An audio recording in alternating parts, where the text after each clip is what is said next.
belanja-belanja yang betul-betul tidak efisien.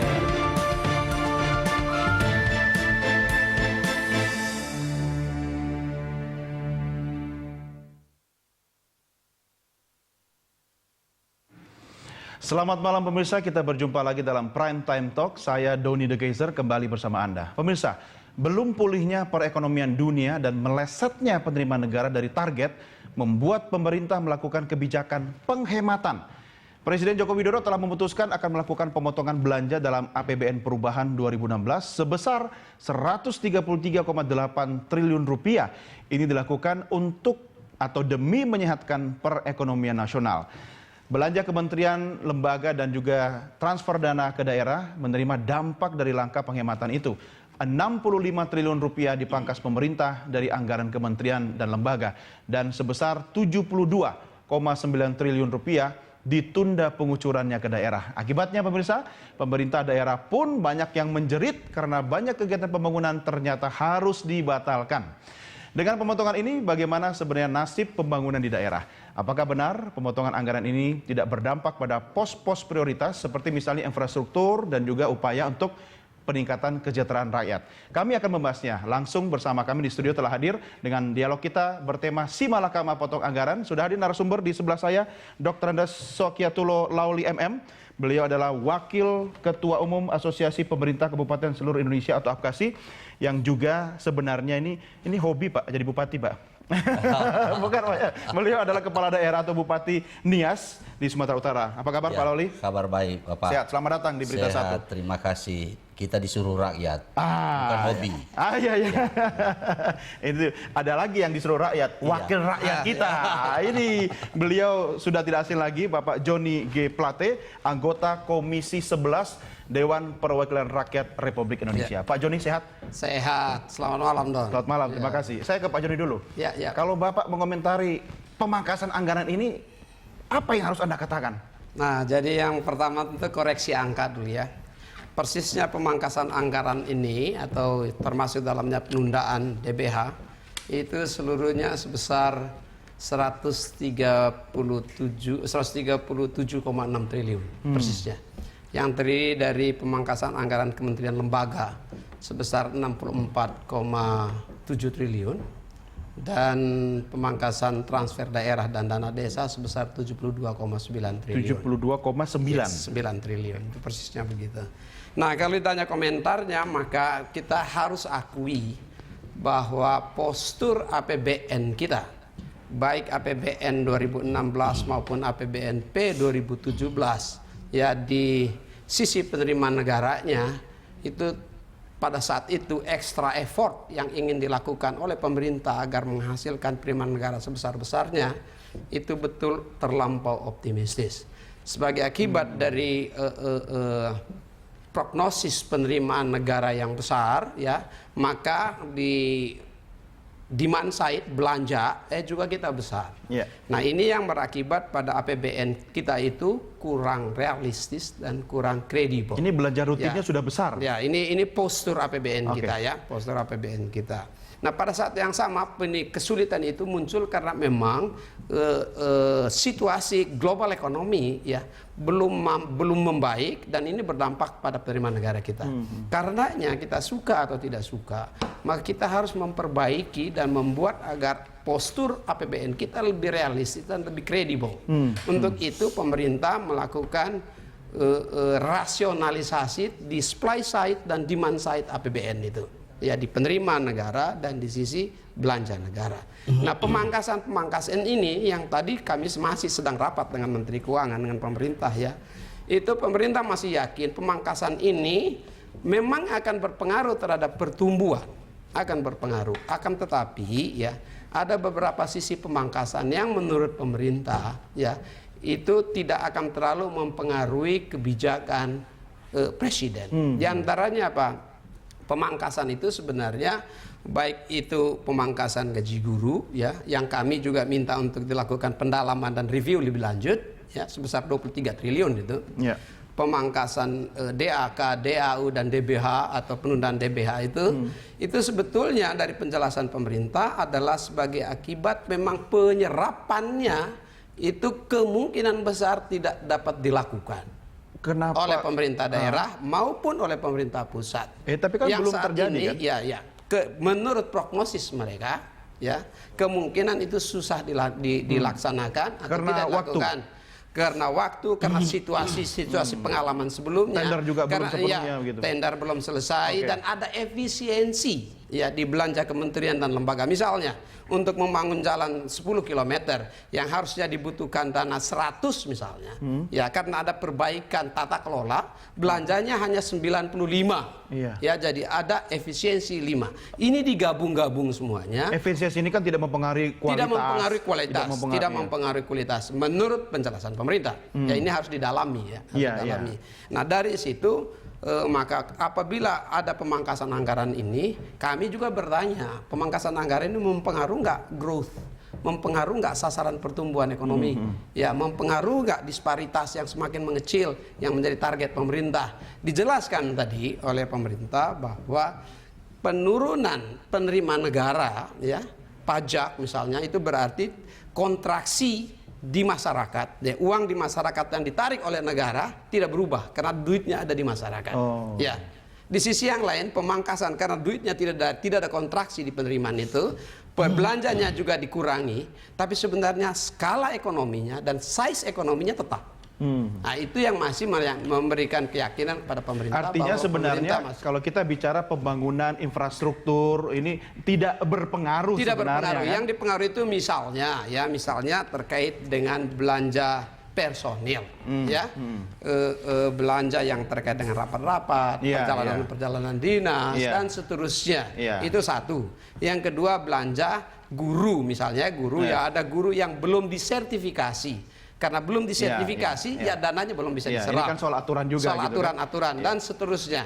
Penjelasan pemerintah. Namun dalam pembahasan dengan Komisi 11 tadi, DPR Komisi 11 minta beberapa hal untuk didalami lebih lanjut. Yang pertama terkait dengan pemotongan atau pemangkasan gaji guru. Ya. Ini perlu didalami betul apa benar pemangkasan gaji guru itu tidak berpengaruh atau karena memang tidak diserap. Karena apa? Justru masalah yang besar di Indonesia ini yang ingin kita atasi adalah masalah sumber daya manusia. Tidak dipotong aja banyak pengaruhnya, Pak. Sumber daya manusia ini berhubungan erat dengan guru. Kalau guru bermasalah, berapa juta rakyat kita, siswa yang bermasalah. Kita bicara masa depan gitu kan. Sebenarnya apalagi ya pada saat kunjungan kerja dan reses, kami mengetahui permasalahan upah guru, permasalahan sertifikasi guru di daerah ada masalah besar. Bapak kan ke daerah, tapi yang lebih tahu juga kondisi daerah itu kepala daerah. Ini curhatnya kepala daerah harus didengar gitu kan. Mungkin wilayahnya Pak Lawil ini tidak terlalu berdampak sebenarnya. Tapi teman-teman Anda Pak, banyak itu yang sudah menjerit gitu kan. Bagaimana pembangunan infrastruktur dalam tanda petik itu akhirnya berdampak bisa kemana-mana. Termasuk kalau kita bicara tentang kualitas masa depan berbangsa, ini soal guru. Jeritan utama kepala daerah itu seperti apa, Pak? Iya, terima kasih Pak. Jadi saya hadir di sini sebagai pengurus Apkasi.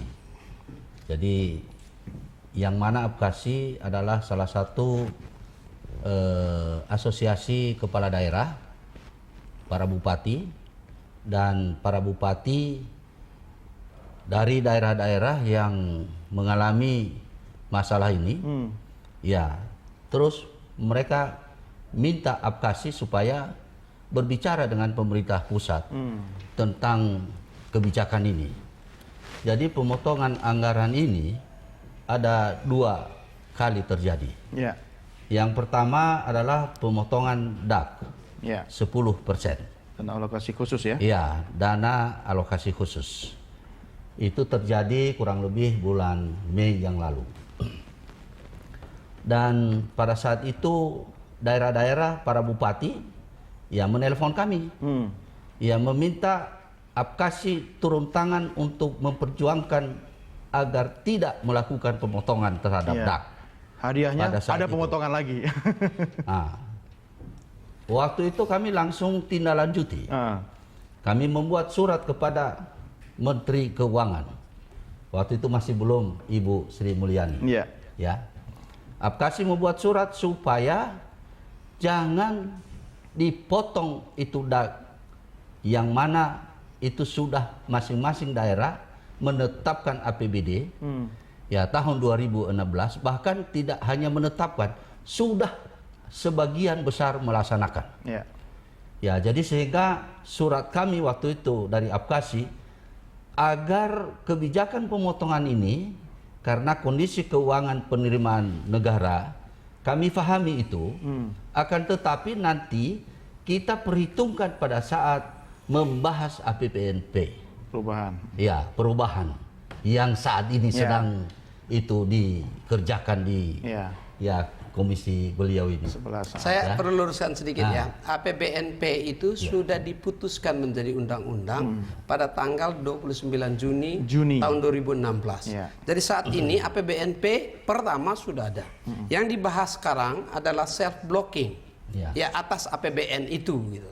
Nah, ini yang perlu kita catat juga. Saya sepakat dengan apa yang dikatakan oleh Pak Bupati ini atau Apkasi, bahwa memang perlu ada komunikasi dengan pemerintah. Namun ada beberapa catatan. Yang pertama, kita harus tahu bahwa kalau penerimaan negara kurang, maka pembiayaan untuk pembangunan itu terpaksa harus melalui anggaran defisit atau pinjaman pemerintah. Defisit kita kemampuan itu hanya dibolehkan oleh undang-undang sampai batas 3% dari GDP. Saat ini defisitnya sebesar 296 triliun. Ya, itu yang kedua, Pak. Ya, keseimbangan primer kita 2016 ini itu dalam posisi negatif 105 triliun. Artinya apa? Penerimaan negara kita tidak mampu untuk membiayai administrasi. Personil saja kurang duitnya. Nah, ini kondisi keuangan negara kita. Dengan situasi seperti ini, ya kalau memang tidak mampu meningkatkan defisit, maka kita harus mencari sumber yang lain.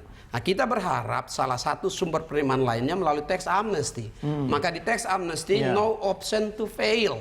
Ya, semua effort, semua usaha negara dan negara harus mampu menghasilkan penerimaan negara melalui program tax amnesty. Tapi itu kan semua proses, Pak. Artinya selama proses itu berlangsung, ada kondisi di mana daerah itu mengalami dampak, begitu kan? Anda kan paling tidak bisa berkomunikasi dengan DPR, sehingga apa yang disampaikan pemerintah itu tidak 100%. Pak Joni juga tadi katakan perlu dikritisi. Belum lagi ini supaya jelas data belum lagi perlu kita ketahui dari prognosis pemerintah shortfall penerimaan negara tahun 2016 ini besarnya 219 triliun. Ya, shortfallnya atau kekurangannya 219 triliun. Pemangkasan yang dilakukan oleh Kementerian Keuangan Ibu Sri Mulyani dan timnya itu sebesar 137,6 triliun tadi, gitu kan? Kurang. Berarti masih ada 81 triliun lebih, ya.